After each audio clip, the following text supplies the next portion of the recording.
Bom, esse poema é para minha namorada Tamara. Impossível não lembrar de você, Tamara. Mesmo que eu vá para a infinita extensão do universo, ainda assim eu veria o brilho dos seus olhos nas estrelas. Mesmo mergulhado no mais profundo oceano, ainda assim lembraria de você ao me deparar com a beleza das pérolas. E as lindas estrelas do mar me lembraria sua delicadeza.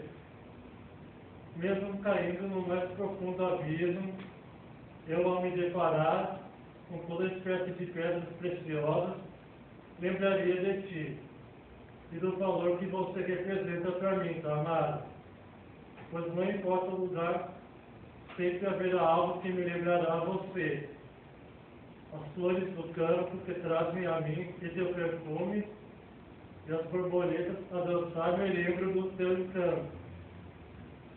O vento que toca em meu corpo todos os dias me lembra sempre da paz que só consigo sentir quando estou ao seu lado. Os raios de sol que me tocam pelas manhãs não podem me aquecer tanto quanto o amor que você me dá, Tamara. Nem todos os momentos que já vivi podem ser comparados com as poucas horas em que podemos conversar. Horas essas que já me deram felicidade suficiente para abastecer toda a eternidade.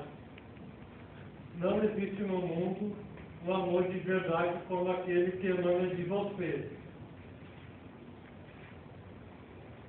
Por isso te guardo num lugar sagrado, onde os sonhos existem para aqueles que acreditam.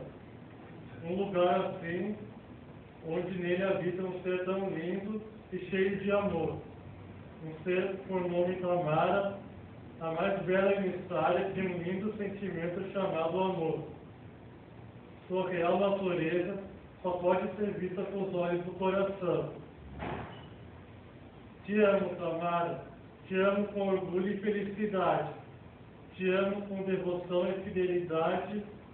E somente você eu sei amar. Te amo, minha eterna Tamara. Te amo para toda a vida.